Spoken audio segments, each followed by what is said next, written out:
I'm in the middle of moving stuff. Jay's gonna come back and be like, what? Like things are just, they're not dramatically moved. So like it's gonna just mess with his head because instead of those two being next to each other on two different walls, Right. I put them on the same wall now. And like those are now over there. Whoa. I'm tired of seeing this best protective phone case ad. I haven't seen that. It's just a bunch of people throwing their phones, being like, oh, so bad. I would throw my phone. Let's throw phones, man. I like throwing phones. Oh, volume. You're watching this and you're like, I know the ad she's talking about. This morning when I posted that video, in front of my video, it's nothing but like a St. Jude ad or something, St. Jude medical ad. And it's like... Doug's eating... Dougie, stop it. Wood. It was cute though. He had this hanging from his face. He's like... There you go, Dougie. Don't eat it though. All right. Hey, we're already 75 people here, so Yay. everybody got the notification. I'm really tired today. Are you? I feel so puffy. That's what we call you, Puffy Nicole. Puffy eyes Nicole. Puff Mommy. Puff Well, mommy. here's the thing. Nicole goes yesterday. She's like, I don't think I want to play video games in the bedroom anymore because you want to go to sleep, and I feel bad keeping you up. And I'm like, yeah, me going to sleep at like 11 o'clock or 11:30 is your cue to stop playing games. So she's playing in the basement last night, and which she's is down what I there, used to do. like till 1 o'clock in the morning or whenever it was. I have a PlayStation 4, and if you have PlayStation Plus, you can get the Borderlands Handsome Collection, which includes Borderlands 2 for free, and they released a new DLC in prep for the new Borderlands 3 that comes out in September. Yeah. So it's a whole new campaign for free until July 8th. So I ended up... I don't have my character, so I thought I had to level a character. Turns out I can just go to that DLC and just have start a it level up. 30 character. Nice. So, but it did remind me how much I love that series, and Yeah. I am super excited for the Borderlands 3 in September. So, yeah. Awesome. But I'm a little... Puffy. It was like 1 a.m. Like, I probably should go to bed. She sometimes forgets that we're in our 40s with two little kids. All right, so let's get started with the show. Hey. Hopefully the audio is better this week. Yeah. I think last week we recorded on a room mic, which is a theme because Nicole did that on her show recently as well. Yeah. So, hey, thanks for stopping by, everybody. It's Friday Live. I'm Mark. And I'm Nicole. And we're going to talk about woodworking stuff. So we've got a couple of things to Yeah. talk about here. Well, hey, before we first, do that, you do that. I want to do Patreon. Yeah. So folks who helped us out over at Patreon, patreon.com/woodwhisperer include David Rickman, Nathan Richardson, Jason Crumlett, and Emmett Eli. I'm going to go with Eli. Thank you so much for helping us out. If you want to contribute as well, you can go to patreon.com/woodwhisperer. You could sign up for any level, and it's like a recurring donation that we really appreciate, and we can answer questions and actually get those questions directly on the show. Nicole also will be looking at the YouTube chat. She'll get questions from The there. YouTube. But we certainly appreciate support in any form that it comes, including just watching the show. Or, in the case yesterday, hi, Jody. Oh, Jody, yeah. Jody watches. Yeah, we're at our kids' school in the garden, and I get into it. There's two modes, right? There's normal Mark mode, which is parent, doing the dad thing, just kind of existing like people do. And then there's the mode where you expect to possibly be recognized, and that's at a woodworking show or AWFS or something like that. Maybe even at Home Depot. It happens sometimes. I might expect it there. But when someone recognizes you or says something related to the show, in that Both other of us were situation at school, like, oh, totally catches me Friday off guard. Live. And I was like, I have no idea what he's talking about. Oh, he was talking about Friday Live. But really nice guy. We met him and his wife. What was his wife's name? I'm bad at names. Lady I'm sorry. wife. I remember Jody. Jody's wife. Jody, if you're watching this, I apologize. The reason why I remember your name is growing up, I had a German Shepherd named Jody. Okay. And that was the best dog. So I'm sorry. That's my little trick for trying to remember names. I try to associate Try to remember a dog No. that had that same name. Not at all. Like, there was a guy, his name was Joe, and I never could remember his... How can you not remember Joe? Well, because it just... I think I had like 15 friends named Joe growing up in New Jersey. But I did that word association where it was at a hotel. It was a hotel that I stayed at all the time. And he would always offer me coffee, so I always remember Joe. Cup of Joe from Cup Joe? of Joe, yeah. So... Whatever it takes. I'm bad with names. In case you haven't been around. I have to repeat them. We have a little something from Tim JB. Actually, Okay. he says his name is Tim Bisher. Okay. So Tim is from Sacramento, California. Wrote us a nice letter. He's Is this getting chain mail? Yes. So Like, seriously? he made this out of 5,265 rings. He's in the process of building a shop, but his funds were kind of diverted. Oh my gosh, are you kidding me? Isn't this cool? All right, this might be one of the most amazing things we've ever gotten. How cool is that? Are you He said he kidding was me? going to include the logo, but it would have been a lot bigger. It actually makes us look like a fraternity. A little bit, right? A little bit, yeah. So This is fantastic. he got this, the suppliers, the ringlord.com, and he said in case you get any scratches on the anodized aluminum. It's my new featherweight belt. That's awesome. How neat is that? Oh my gosh. I'm going to spend some time with that later. Isn't that cool? That's so awesome. Tim, amazing work. He's in the process of building his shop, but he has a old shoulder injury and funds and all that. So hopefully you're able to get back on track. But this is what he does also. He has two hobbies: That's woodworking wild. and chainmail. That is wild stuff. So- That's crazy stuff. Crazy stuff. Real quick, I want to make just a heads up announcement. I did post a video first thing this morning, hot off the press. I love that with you the left the eyes on it. introduction of Dominic the Domino, who makes an appearance. A lot of people think he's Italian. Yeah. He's actually German. He just has a very confusing accent. So go to thewoodwhisperer.com if you want to see the video pertaining to mortise and tenon alternatives. Nice. And if you don't have a domino, what you can do about it if you see the domino being used, because it doesn't mean it's game over for you. It means you just have to use a router and suck it up a little bit, just a little bit. A little bit. All right, should we get to some questions? Dougie, what are you doing?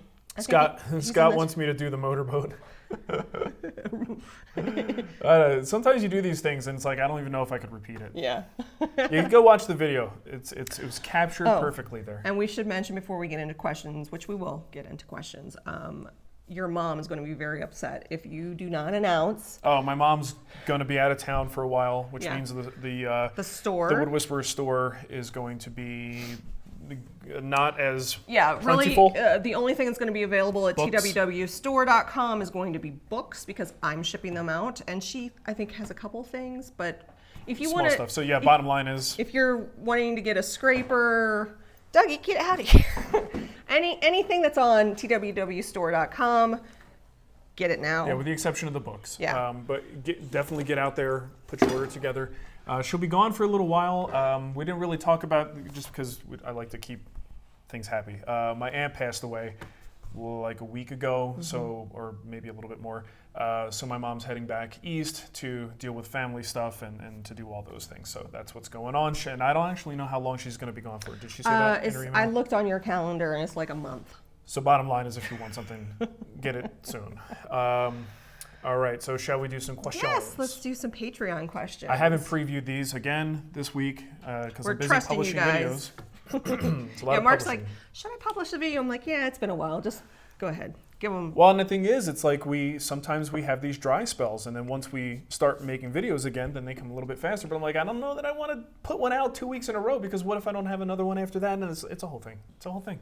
I'm a little neurotic about it. Our good buddy David Wiggins. Oh, hold up. Oh, yeah. Gotta use. No, did David send these? Yes, I Nicole. thought it was Joseph that sent these. Nope. Oh, That's the wrong benefactor. Yeah. Nicole. David Wiggins says, QoS to you, Spags. I'm sure.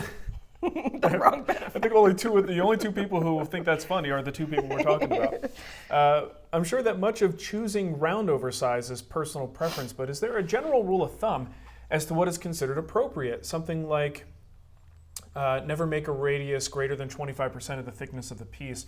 Trying to decide how big of a roundover will look best on my walnut waterfall table where the slab is 1.5 inches thick. Thank you. There might be someone out there willing to actually put numbers on this. Hey, I didn't turn our lights on. Go ahead, that little remote control, hit the on button. What? Oh, those lights? Yeah. Do we normally have those on? We always do. It probably makes no difference, but it makes me feel better. Like Okay, that? yeah. All right. So it just brightens up the picture a little bit. I'm going to put it right there. And that's perfect because that's going to be hard to get out now. So I think if someone were to actually take the time, you probably could get those numbers down, but it does come down to proportions. Typically, the bigger or thicker the pieces are, the more roundover it can withstand, or that it can sort of visually handle. But I do think much of it comes down to personal taste, because even on a very large workpiece, you may only want an 1/8 inch roundover, or even just break the edge with sandpaper, because the visual appearance, if you want it to be a little more square and blocky, then you leave just a very slight roundover. If you want it to look a little softer and more rounded, obviously, you would use a bigger roundover. And I think it really does come down to personal preference. There are times, like, let's look at things that don't make sense. For instance, if you're building a big farmhouse table or something like that with very thick material, I think if you went and put like a full, I don't know, 1/2 inch roundover around that and softened everything up, I feel like that might look weird. You know, the whole farmhouse table thing is meant to be somewhat rustic, and that whole rustic aspect really plays well off of square edges and corners. So if you soften it too much, it just looks weird. So yeah, I mean, I think you're on the right track with thinking about proportions, but ultimately it does come down to personal taste, in my opinion. I just wanted to say, well, it's not congratulations yet, but Gesangt is at the hospital right now. Oh no. They're waiting to see that they're gonna have a baby. Oh, nice. So either Someone's in today or labor? tonight, yeah. So he's just chilling. So good positive thoughts coming your way. Yeah, good luck with that, guys. Oh The gosh. little baby Gesangt coming out with sarcastic remarks. We have a super chat here from Moose. Is it hot in here? Just me. Shut up, baby Gesangt. All right, go ahead. So Moose says, what are pros and cons to thin kerfed blades? Well, the time you're going to use a thin kerf blade traditionally is on a underpowered saw. So a thin kerf blade is thinner. There's less material, easier for the motor to spin around. So you'll find on your like 1 horsepower saws or the smaller job site saws and things like that. That's when you find the thinner blades. So the advantage is it's lighter. You're not cutting as much material, so it doesn't have to work as hard to plow through boards as you send them through.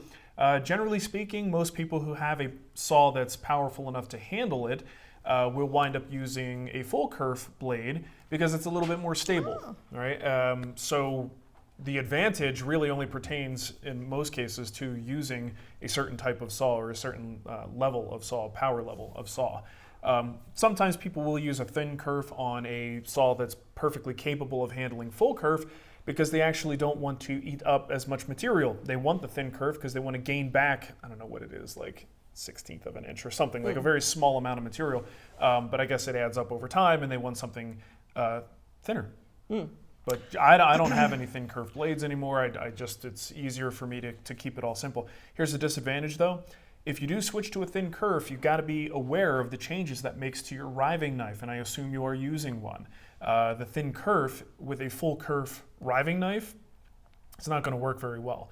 So make sure that's either something you can get a thin kerf version of your riving knife or some sort of adjustment that allows you to move it. That probably still isn't going to work because the thickness of the riving knife is going to be too thick for what the blade cuts. Dagrin 0707 says, thin kerf blades will warp faster due to heat. There you go. So less material taken out of the workpiece. All right, I got another super chat from Rich Rich. To celebrate his new job at Nova Technotool Stratitech. Nova's the chuck. I think, yeah, Nova, Chuck, they make... I looked it up already because I was like, where is that? They make lathes, and they also have that drill press. Oh, yeah. That electronic So, drill there you press. go. Congratulations, Yeah, Rich. congratulations. That's awesome. Brandon Scarborough wrote in, he says, I was wondering what type of material you would recommend for a photo backdrop. I know I want something that can be washed and won't wrinkle, but I know nothing about photo backdrops, and reading reviews on Amazon was extremely unhelpful. I'm going to defer to the chat room on this. I would also, you have yours up He's there. asking for something washable. He wants material. Washable. I have paper as my photo backdrop. Paper. Because it rolls up really easily, and we just, and I don't really use it that often, but it's there. Material, if you're actually looking for fabrics, I've never touched that. I have no opinions or knowledge about that at all. I barely know anything about what I have here. So I would suggest you talk to people who know what they're talking about. If you are curious about what Mark has as far as the paper, what paper he bought, he got it on Amazon, and I put it underneath, I believe Mark recommends at amazon.com/shop/thewoodwhisperer. I think it's towards the bottom. But I basically just looked at his order history and put it in here. If not, I'll put it also in Friday Live category. Jumping back, Ryan Elliott says Stumpy Nubs has a great video explaining thin kerf versus full kerf. There you go. So go check that out. Go check out Stumpy Nubs' A little bit video. of trivia. I believe Stumpy Nubs and I share a birthday. I think you're right. I'm pretty sure we do. And I'm pretty sure every year I realize that, recognize it, and then forget it. So that every year it's like I hear it for the first time. So just to let you know, I definitely did put it underneath Mark recommends. I put the... Yeah, I knew we had it in that. You have, because he has basically a setup where you can have 3 rolls. Yeah, so you have like 3 different colors. It has a crank and you like, yeah. So. It's just not big enough though. The stuff I'm building anymore doesn't fit within that space. Right. The hang chair will fit there. That'll be, but I don't have a need to photograph the hang chair. That's Jory's project. So that's great. Look at this picture. But the dining, I made a great picture. But the dining table, for instance, I'm like, the dining table is as big as that paper. I think it's a good starting point, though. At least you could Photoshop it, because if you put it on a background and you load that photo, you could do no, we've done that before, but copy. Yeah. Well, no, you have the paper. You just take a chunk of that. I understand how Photoshop works. And then you go stamp. But it doesn't work. It does work. No, it doesn't work. You don't know how to do Photoshop. I don't do it. I give it to people who know how to do it, young lady. Like John. Okay, who do we have next? Chris Kalnassi. Spent my workday on Wednesday watching all of the Roubo build videos. My boss wants to speak with you, by the way. Watching the series got me excited to build it. Anyhow, it seems there's quite a bit of drill press work. Anything you would look for in a drill press? Stand-up, benchtop. Would like to upgrade from a Harbor Freight stand-up unit. I thought we talked about drill presses recently. I don't remember talking about drill presses. Maybe not. Well, drill presses are one of those tools where it doesn't need a whole lot of fancy stuff, right? It's just got to be stable. Why the kids in shop class always just drill holes in boards. F it. It's last week of school. So yeah, I mean, as long as it's got a nice, stable table on it. Even if it doesn't, you can actually build tables. There's lots of drill press table plans out there. You could even buy them to kind of expand the workspace. Drill presses that were kind of brought over from the metalworking world tend to have tops that are geared for that kind of activity. Something like the Powermatic drill press, I was really delighted to see that they put a table on it that is actually built more for woodworkers. And it's wider, bigger, the way the fence connects to it, the little replacement piece of plastic in there that you could level to the height of the table. So features like that are really helpful, but ultimately that's just creature comfort stuff. A basic drill press just has to drill true and be easy to adjust and hopefully has a good quality stop on it. Floor standing, I mean, I can count on one hand the number of times I've needed that additional capacity. But for me, benchtop space is at a premium, so I want mine on the floor for that reason. Having a drill press on a benchtop itself would actually be inconvenient for me. So that's why I like the additional size and power of the floor standing units. But honestly, if you get a good quality benchtop model, I don't think you're going to be disappointed in it. Unless you really do very large scale projects that you can imagine needing to get that under the, what do they call that thing? The quill? The hoochie? The quill hoochie? Unless you really do large scale work like that, most of what you do is going to fit within that like 12 inch to 15 inch range. Hey, what's the software that we use for streaming?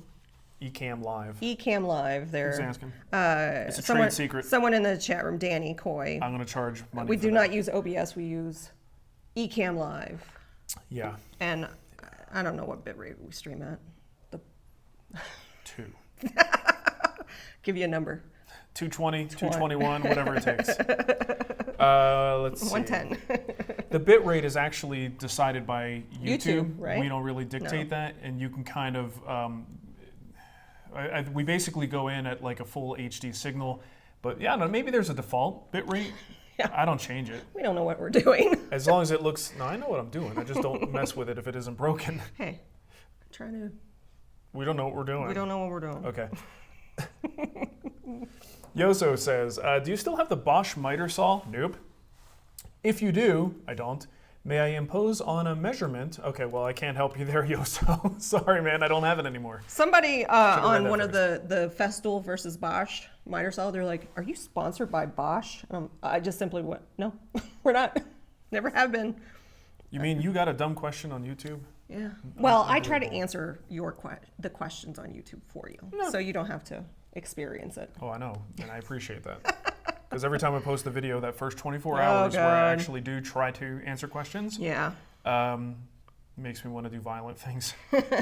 Go ride your bike. I should get on my bike for a little while. Oh, so Yoso says, I do see you have the DeWalt. Do you have the XPS model? If you do, what do you think of the shadow line system? I don't have the XPS. Mine is a really bare bones chop saw, no slider, no nothing. It's the simplest little thing. What do you have? I don't even... DW716. DW... Or DWS 716 or something like that. 716? Yeah, why are you doing this now? Because I asked you this last time and you didn't. There was like 20 miter saws. It's the way DeWalt names their stuff, and I could show it to you later. Okay, you show it to me. Okay, so I can my put last it question is in from Friday Daniel. Live. He says, it's the most basic one, probably the cheapest one that has that number. I just bought a Rockler quick release vise. What type of wood would you recommend for the jaws? How large can one make the jaws? I'm getting a 9-inch vise, and I'm thinking I'll make the jaws at least 2 inches wider on each side. You know, I haven't really done that in a long time. I haven't used the quick release vise, Daniel, in a while, so my memory on this and what you can and can't do with it, it's pretty limited. 2 inches outside past the face of the vise sounds perfectly reasonable, especially if you put on a good quality, hardwood for your jaws. Usually there's enough stiffness that even if you're clamping on that outside area, and especially if you kind of balance your clamp out a little bit with something on the other side as well, you should be getting pretty good holding power there. I would probably just use hard maple, or if you have access to any decent quality hardwood, go look at the Jenka scale and see what's up there. Red oak is something I think would be perfectly fine. Something that's just dense, hard, is not going to dent very easily. And then you still want to probably line that stuff with cork or the cork rubber material, or my buddy Andy Klein has some of this fancy schmancy stuff that he's got, which is a really, really nice kind of rubberized corkish material. Yeah, it looks kind of leathery. Oh man, it's great. This stuff is awesome. So this is really, and it's very thin. Put that on the outside of the hardwood face, and you're going to get a really nice grip, something that isn't going to dent the wood, but also grips it very, very securely. I'm backed up on super chats. Knit Flick Quick. Good, I'm done. So did a super chat from the Amazon, or not Amazon. We're on YouTube. YouTube Premium. Yeah. I'm seriously thinking about doing YouTube Premium just so I can download videos to the kids' iPads. Oh, really? Oh my gosh. Yeah, I have this rule about money and YouTube. I know. And that money only flows in one direction when it comes to YouTube. So, I can't imagine it going the other way. I've been down on the YouTube Kids app for a long time. And I decided to revisit it, and they did make some good changes to it. I was able to set up my kids' profiles and say specifically, they can't search, and I specifically added channels that I approved only, and they're already bored of it. It's awesome. It's great. Being bored during the summer is like a rite of passage. Yes. Craig says, here's some money for coffee money for you. Thanks for all that you do. Well, cool. Thank you, Craig. Thank you. Toad 2012. I like that name for some reason. For your next morning coffee, happy QOS. Thank you, Toad. Merry QOS, everyone. I feel like when Dougie's in here, the chat should see Dougie because he's so cute and he's all right. Such a jerk at the same time. Kevin Windsor said, considering your vast catalog of videos, is there one about shellac and French polish? We do have a French polish, don't we? No, I never did French polish. VJ Velgi. Yeah, but that's a guild interview. Oh, is it a guild interview? It's just an interview. I haven't shown French polish. I've done things with shellac, but most of the time it's like as a sealer coat. I have not done a French polish video. could have swore you did. Well, I did something called the 4F finish, which is like a cheap, a poor man's French polish in a way. But again, that's a guild meeting video. So also VJ Velgi, he has a video on French polish, or it's a DVD or something that you can buy, right? Let's see, Michael. You can see Dougie right there. Oh yeah, there's his look. Hey Dougie, you on camera, dude? Oh, his nose needs some oil. You need some butter. Some nose butter. Some nose butter. Michael, to use finish or not to use finish on the drawer, on the shaker table. Pros and cons to not finishing. I'm guessing the inside of it, maybe. Yeah. And it's garberding. Nobody likes to pronounce it. That's why I just said Michael. Garberding. Garberding.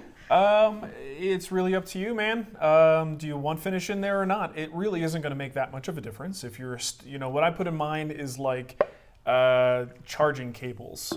There's a diving knife in there. I don't know why. It's the dullest knife I've ever owned. It's from when I got certified for scuba diving, and it's one of those knives you put around your thingamajig, your calves, and you look like a badass underwater.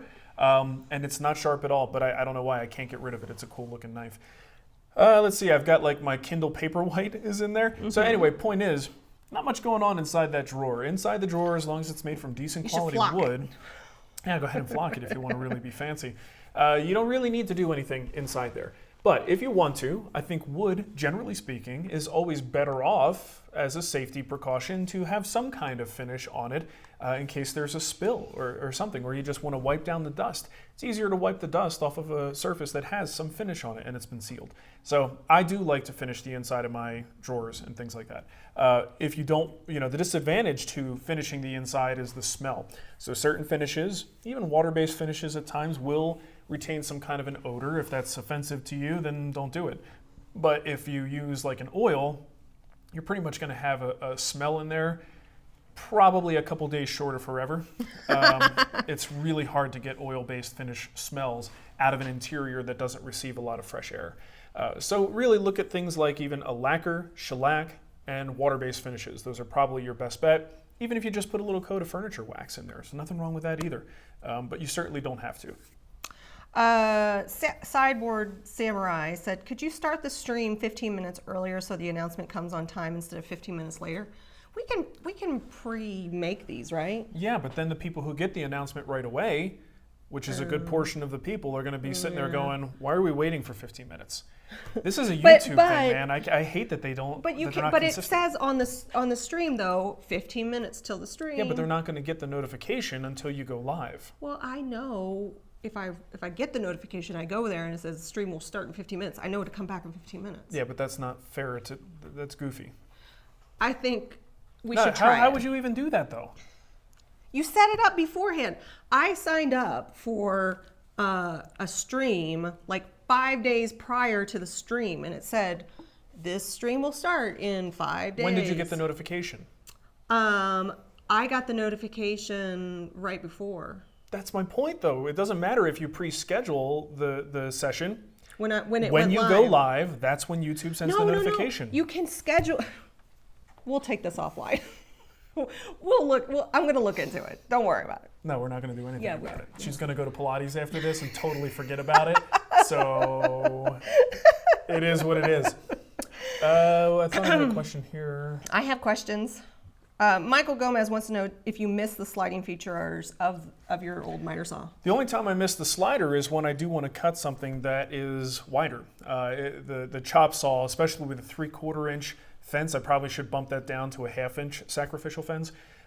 It reduces the width of the workpiece that I can cut. So there are times that is a little bit bothersome, but the trade-off is a saw that just kind of nails 90 degrees every time. And I've moved it multiple times. I've literally moved the saw to the basement, brought it back up for a crown molding project, and I have not had to recalibrate this thing since buying it. That's the reason why I went for the simplest possible saw. So it's a trade-off, but it's one that I'm willing to, at least for now, make. I may, reserve the right to buy a new miter saw every year and change it because I want to see a different color. What are you going to do? Okay, let's see. So John must have been watching my what do you call it? Instagram last night because I was organizing at like Yeah, he was. up till about 11:30, That's why 11 o'clock. I went to go play Borderlands. I'm like, I'm going to go play some video games. He says, you're not in Alaska where we mow the lawn at 1 a.m. Today's the longest day of summer, 24 hours of daylight. Yeah, that's right, it is. That's got to mess with your system. Well, huh? and even, so the sun doesn't go down here till what, 9 something? There are times where I'll leave Mateo's room, he's sleeping, it's like about 10 o'clock, and then the sky still has that like, oh, the sun light. just went down Yeah. look to it. It's crazy. Yeah, because Ava was like, it's still sunny. I'm not going to bed. Yeah. I'm like, yeah, you are. Brian says, just because I love you, Nicole is right, and I don't have to refresh. So last week, the show would have been titled, Mark is right. This show is Nicole is right. I still don't understand it, but let's figure it out. Yeah, we'll figure it out. I'm sure there's plenty of tutorials. This is a good one. Michael says, why don't people just set a reminder for themselves? These are the questions we don't ask, Michael. We all know that we have the ability to set a very consistent reminder whenever we want to, but it doesn't matter. That's not what people want. We have to give them what they want. Yeah. All right, Sean Patterson says, some dado blade stacks advise clean cuts for the chippers with the outer blades making Batman ears to help prevent tear out. Would this cause issues with a half lap joint structure or aesthetics? Not structure. All you're really doing is cutting a very, very shallow but slightly deeper than the rest of the dado little line. And it's really not a big deal structurally at all. Some might argue that it actually is kind of good because you're creating these little grooves in there, and who knows, maybe that actually provides a little bit more of a grippy surface for a mechanical tooth for the glue. That's me speculating. What it does do, though, is provide a surface that is not, especially for something exposed, like a half lap, maybe a through mortise and tenon joint, you will see those grooves. If you look at the trestle, the knockdown mortise, what am I talking about? It was the trestle table that I did for our kitchen. This was a couple years ago now. There's a through mortise and tenon joint. And the way I cut that tenon was at the table saw, and it was one where I totally forgot about allowing a little extra thickness on the tenon so that I could use a block plane or a shoulder plane or something to clean it and get rid of those grooves, because the through tenon was not only through but proud. So in order for me to cover that stuff up, that's when I came up with this way of kind of making a texture on the surface so that you wouldn't see all those grooves, and it was like a designing on the fly kind of choice. So yeah, it definitely can be an eyesore. Jay says we told the story about our kids not going to sleep before. What story? About the light. Oh, well. We're living it. We tell them that's a constant thing. Not to mention... It's not a story, it's a lifestyle. It's a lifestyle. Here's the thing about my memory after having kids. It doesn't exist. Yeah. Like, I can't believe how... Like, I will walk into a room and go, why did I come in here? And I'll leave to where I was before I went to go in there to try to jog my memory. Yeah. I do that all the time. All right. Yes, you do. You didn't even. What else we got? Yeah, no, I listen to you. No, you don't. You said that you forget things when you go into rooms. Okay. Wayne says, speaking of paper, what paper do you recommend under glueups to catch the drips? I'm using the same brown paper I used while eating crabs, but it's really thick. I don't use any paper, Yeah, guys. he doesn't. I mean, there was a day... He just has a dirty table. I used to watch David Marks, and he'd pull out that paper, and he'd tape it down, and on Woodworks, everything was always perfectly clean at each glue up, and it seemed like a great way to live. And then I started building furniture, and I was like, this is crazy, yo. I can't do this. Like, I just have to work and get it done. So what I do is I make sure that any surface that I'm doing a glue up on has a good coat of finish and a fresh coat of wax. And by fresh, I mean once a year. And this way, when the glue does drip, it takes just a quick swipe with a putty knife, and those glue droplets pop off. To me, that's a workflow thing, and I find that much easier than laying down paper. If I were going to use some kind of a paper, I would just get the cheapest big roll of paper, whether it's like butcher paper. You can grab a roll of that. Like the stuff we have for the kids I grabbed on the that. easel downstairs. I picked that up probably when we lived in Arizona. I got it on Amazon. Big, round. It's huge. Yeah. So I mean, Never for ending. me, that's the most realistic way to do it. Is like, I just don't want to have to cover. It's nice in theory, but in practice, I find it very cumbersome and just it's too much work. Plus, with the butcher paper, you can lay down on it and you can trace it. You trace your body. That's what we do with the kids. All right. Jeannie Grassies did a super chat. How do you route safely with a template on a router table? I always seem to run into trouble reading the grain. It's very scary. Help. Well, one thing you can do if you're having trouble reading the grain, is it because you're not interpreting it correctly or because you literally just can't see it? So if you're template routing and your template is on the top, I can understand why. You can't see the grain, right? What you might consider doing as an alternative if that's really problematic for you. Well, first of all, using the same setup, you can actually, on your template, make marks. So look at the thing, flip up the workpiece, look at where the grain's going, just get a pencil and kind of give yourself indicators of when the grain is going to change up on you. All you really need to know is when you're in trouble, right? When is the grain going in a way that's going to be a problem? You don't need to know when the grain is fine, right? So just mark the problem areas, and that should just give you some kind of indicator as you're routing, something you could see on the template. The alternative is to flip it upside down.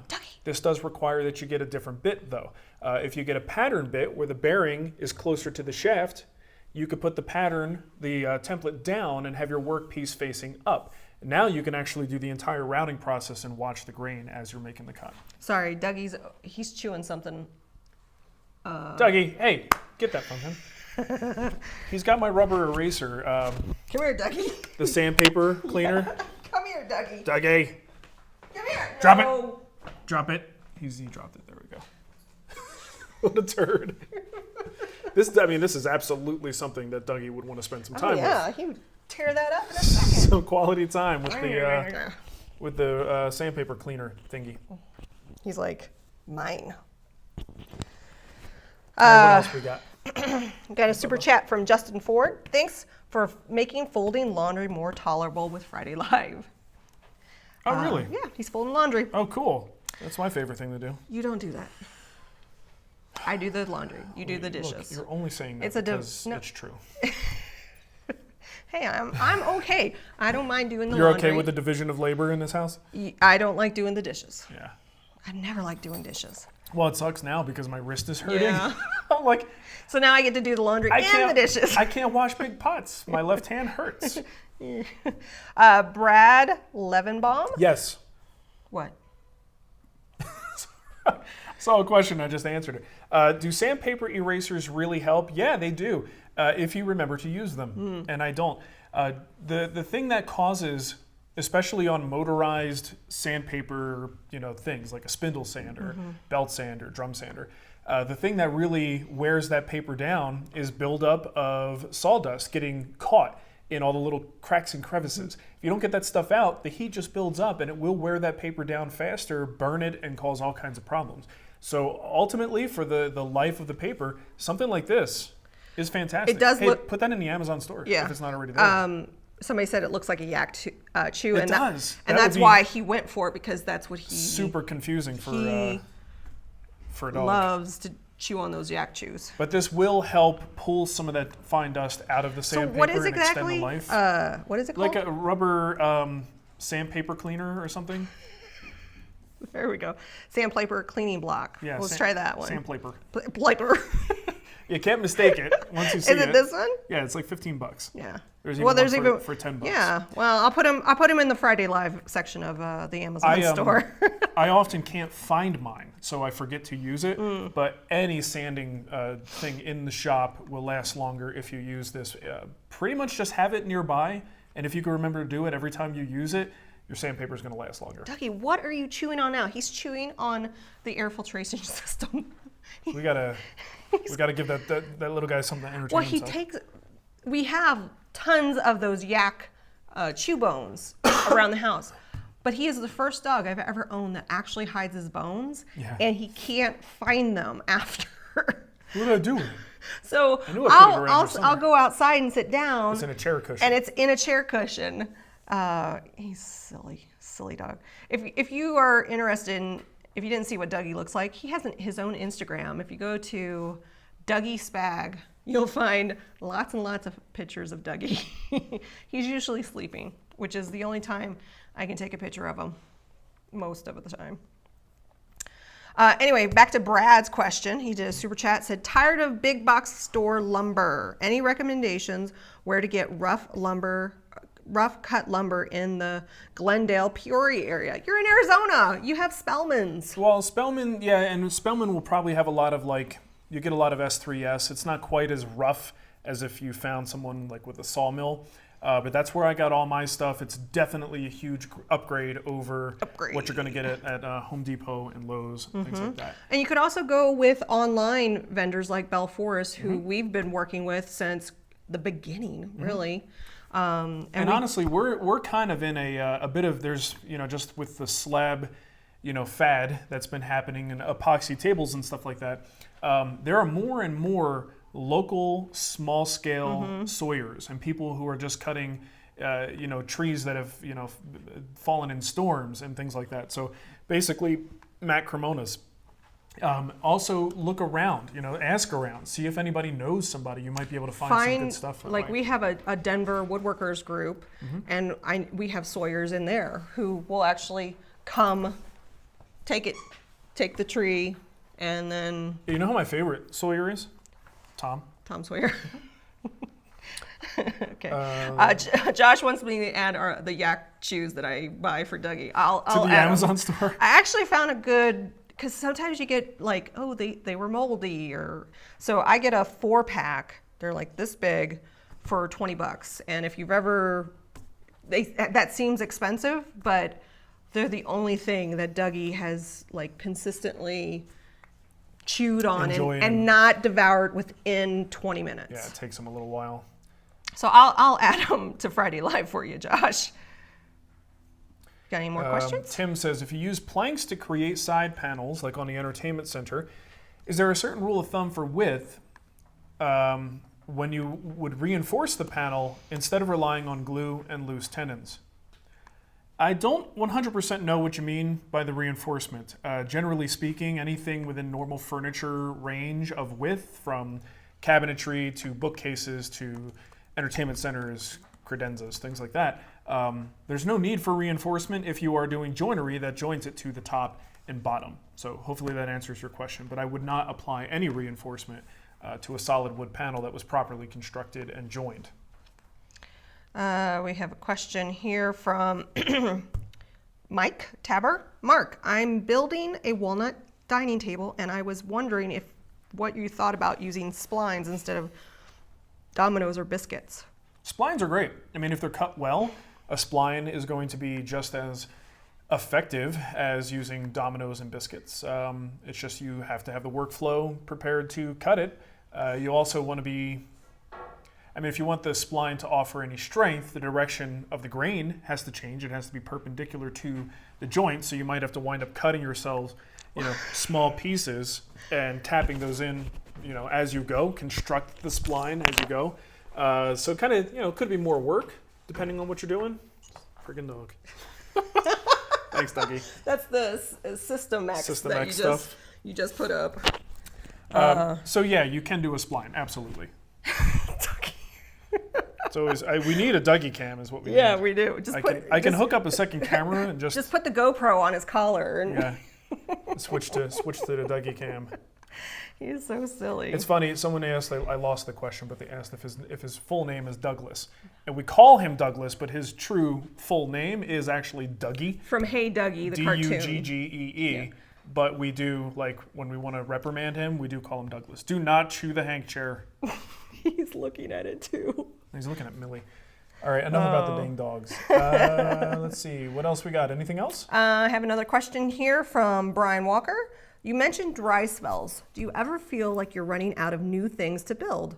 Where do you find your inspiration to design new things? Well, when I say dry spell, what I mean is dry spell for content on the free site. Mm-hmm. Dry spell does not mean that I'm not doing something. Or have requests from many people in his life. Yeah, so usually when I say a dry spell, it's because I'm busy building something that's not for the free site, which is usually a guild project or managing other instructors in the guild. So I don't ever really have a situation where I don't have something that I want to build, It's a matter of having enough time to execute all those different things. What was his exact question, though? Can you find that real quick? Yeah. It was About finding inspiration? Are you running out of new things? Where do you find inspiration to design new Yeah, things? that's usually the inspiration for design comes from necessities. So someone, for instance, the dining table. I wasn't really thinking about building a dining table, but when my brother-in-law moved here, he has a nice big house with nothing in it. So they need some furniture because now they have rooms that they didn't have previously. And a nice dining table would look really good in his dining room. So I was like, well, let's do a dining table because dining tables are easy and fun and fairly quick compared to other projects. And right after the hall tree project, man, did I need something quick. But anyway, just being able to help out a family member and they're sort of allowing me to design it as I want to design it, that inspired me to just go ahead and let's build this dining So one of the table. next free projects is going to be a bread box because I am in need of a bread box. Like, I need a bread box. Yeah. So, alrighty. Gerardo wants to know, what grit do I go before applying finishes? Kind of depends on the finish. In the past, I would go to at least 180, sometimes to 220, before applying like a wiping poly or some type of an oil-based finish. If I'm going for a more natural oil, so like a boiled linseed oil or a tung oil, maybe even one mixed with wax, I might sand it even a little bit higher because you're not really going to have an opportunity to resurface after the application of the oil. I guess you could, but it would gum up your sandpaper. So you're going for a little bit more of a natural finish. We want that wood to start as smooth as possible. If I'm going with something like these newer hard wax oils, Roubo, Osmo, the manufacturer generally recommends that you go to like 120, 150. I don't know that I'm ever going to let a piece of furniture leave this shop having only been sanded with 120, but I will go to 150. And I've done a few projects at 150. Jay's table was one of those. We finished it with Roubo, and it turned out great. I know some people who will sand to normal high grits that fine woodworkers typically do, and then still use those products, and they say it works just fine, but I'm trying to stick with the manufacturer's recommendation until I have confidence of like a baseline, and then I can start to experiment and change and see how that affects things. Generally speaking, for most finishes, 180 to 220. So Mateo just texted me and Okay. asked if we were done. He said, We are not done, Mateo. How many? He goes, yes, but how many minutes until you are done? How many? So How I'm many going to of say those minutes? I'm going to say 10 minutes, and then we'll be done. Maybe sooner. Alex Kilpatrick's in the chat. Mark, if you are going to redo the Roubo using Klein's Gearzilla vise in lieu of a wagon vise, would you change the sizing of the overhang? I don't know. I haven't even thought about like the implications of incorporating that vise. I don't know that I see a reason to change the overhang unless the mechanism. No, I don't think so. I mean, do the bars on his vise require it? This is a good question for Andy, honestly. And we talked about that with Andy, and I don't think it's a big overhang, so there's plenty of room. I don't see any reason to really shrink it down either. An overhang is actually quite nice to have on a workbench outside of the operation of the end vise that you're using.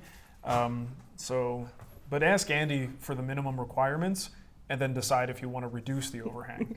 So just to let everybody know, somebody's like, this is the first time I've heard of somebody actually needing a bread box. So the kids have their own bread. Mark has his own bread. There's bread everywhere. Yeah. I like to organize. I like to just have a single place instead of It'd be so much loaves. easier if everyone didn't have their own bread. I know. Why can't we Well, all you eat the same bread? You like wheat. I don't like wheat. I like healthy bread. I don't like healthy You guys like crap bread. Is what it comes down to. And the kids have to have like super soft bread. fake bread. Yeah. So I like a place, and we're working with, somebody asked about how big it is. Have about 16 inches from counter to cabinet to work with. And the one that I had before that didn't fit, I loved it because it had a drawer that you could put like onions in, like a veggie storage. Is that what you want next to your bread? Onions? No. Doesn't that stank up your Yeah, bread? yeah. But you can do stuff like that. Dry So, goods. Dry goods. Dry goods. It's a dry goods bin. Like bagels. I don't know. Freaking bread everywhere. Bread. Bread box. Hide your wheat. Let's start. Hide your wheat. Oh, that's perfect. I like it. Just FYI, Alex gets the free guild project today. I think that's good. Just for that comment alone. And I think I'm going to entitle the show that too. Hide your wheat. Hide your wheat. Alex, that was tremendous, my friend. Alex, email me, nicole@thewoodwhisperer.com, and I'll get you set up. Speaking of guild, it's the guild application for the scholarships is still open. If you go to thewoodwhisperer.com/scholarship, there's a link to the application and you can apply. I'm giving away 9, and then we've had guild members donate, and I haven't gotten a final count, but it's probably gonna be like 15 Oh, baby. total that I'm gonna give away. Nice. So if you know somebody that wants to get into some woodworking, Paul John's life says, I love when my bread tastes like onion. it's called everything, right? It's an everything bagel. It's an everything bread. Let me tell you, when you go to like a bagel place Yeah. and someone cuts an everything bagel before cutting your sesame bagel, it is a good roast. Yeah. Dougie, It's a toy. Never mind. I'm always yelling at Dougie. I'm just making sure I don't have any I'm looking through the questions here. This is an interesting thing when you look at it. It just makes me think about how things have evolved over time. This question, or a comment actually from Dwight. If I ever get through watching your hundreds of videos, I'll sign up for a guild project. Overwhelmed.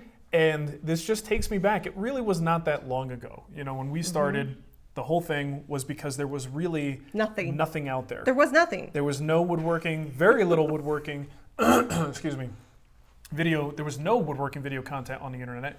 It was mostly forums, you know, and that was kind of, you know, and of course you go back to like old bulletin boards and stuff like that. But there was really not much happening. And TV woodworking was dying. So DVDs, classes, that was about it, you know. And now we're in a situation where someone just looking at my channel alone feels overwhelmed by the amount of content. That's awesome, That's though. one channel. Yeah. And I'm not even that productive compared to other people, right? He's pretty lazy. He's not lazy at all. But it's amazing to me how much things have changed in the 12, 13 years that we've been I blame doing this. you. I'll take that blame. Yeah.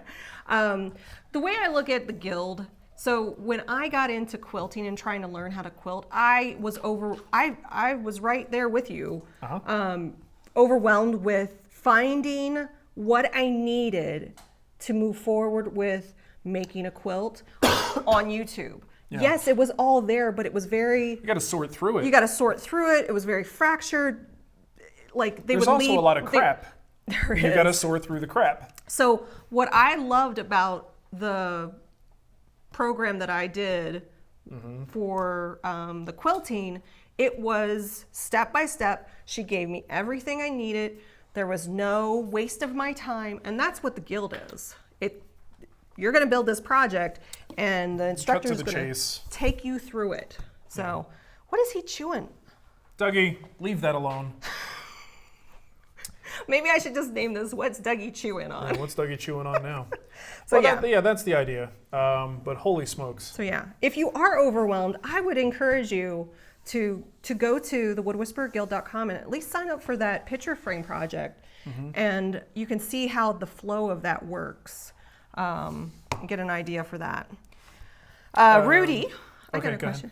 I have a question from Rudy. All the projects in the guild, other than the picture frame, of all the projects in the guild, other than the picture frame, any thoughts on which one would be best suited for a beginner? Which is the easiest? Shaker table. We always... The shaker table, far and away. Not that it's the easiest, but it's going to provide fundamentals with mortise and tenon joinery, making bevels at the table saw, or using a hand plane to do it. I show a lot of alternatives, the tapered legs, drawer construction. There's a lot of basics. Just the panel glue up for the top. It's a great foundational build, so that is almost always my recommendation. And you get a little skit between the two of these people. Oh, geez, yes. The shaker skit. Hey, you overlooked my question, said Frank. No, I didn't. There it is. I just put it up there. There you go. Frank, it's okay. You only get one per show, and that was what you got. See if you can find Frank's question. Yeah, I know it moves fast, but I'm quickly. It moves fast, and I'm doing other things, so I don't always. I'm sorry, I don't All right, always get everything. I scrolled back quite a bit. Just make sure you didn't do a Frank. super chat or something. But I don't see is there a Frank? No, I don't have a super chat from Frank. What else we got? Anything else? I think that's it. Unless Frank, you Last minute questions, anybody? Get them in now. Get them in while you can. And now Dougie lays down. Oh, wait a minute. I forgot Johnny's. Johnny did 2 super chats. Johnny? Wait a minute. Nope, that's from last week. Never mind. Oh, Johnny. Sorry. Did I get Johnny? Yeah, we did. Yeah. All right. Mateo's asking if we're done. We should probably get done. Probably get done. Luke, thank you for the last minute super chat. Yes. Use the force. Boatworks wants to know when your barbecue videos are coming out. Someday. Never. I'd love to make a hobbyist barbecue channel. The commentary on Stephen Reichland's, oh my good. The people are brutal. Well, the difference is, and I probably have said this before, Yeah. that if I went into making cooking videos, I know a lot less about cooking than I know about woodworking. So in the world of woodworking, when I put out a video and I have turds giving me crap about stuff, I know what I'm talking about, right? And I can defend myself or posture in a certain way that that I feel confident with what I'm delivering. In cooking, I'm just figuring things out. I'm just copying what other people do and finding recipes from people who know how to cook. Like if I did a channel like that, I would get destroyed. Because I don't know these things. I'm just a dude making food. Hey, that's actually a good title for the show. Dude making food. A dude making food. Matthew just hooked Frank up and found his question. He says, "Can you put a dado stack on a sliding mitre if you have a lot of slots and start and stop 1 inch before the edge?" I don't know. Yeah. I have not regularly used a slider. Wait, what is it? A dado stack on a sliding mitre. Oh, no. So a sliding compound miter saw? No. I thought he was talking about like a radial arm saw. So old radial arm saws, you'll sometimes see people throw a dado stack on that. I would not be I'd be surprised if you can get a dado stack on a sliding compound miter saw. I wouldn't imagine that the arbor has enough capacity to allow you to. Everybody's saying no, but you can do it on a radial. Some people. But not on a slider, or not on any compound miter saw. Yeah. I'm glad we got that question. Yeah, me too. Don't do it. See, John likes my idea. Dude making food. And then people are like, you gotta understand that that's not wild caught salmon. And you could tell by the pink color, and you're gonna die because you're eating it. You're poisoning yourself. You're poisoning yourself and your children. Yeah. Well, here's the thing: my kids don't eat salmon. So. Yeah, they're not eating the salmon. They're fine. They're fine. Good stuff. So anything else? I think we should go because Mateo's being a big brother today and watching Ava. Yeah, which means playing his iPad while Ava plays the other iPad. Well, no, Ava's watching Frozen right now. Oh, is she? Okay.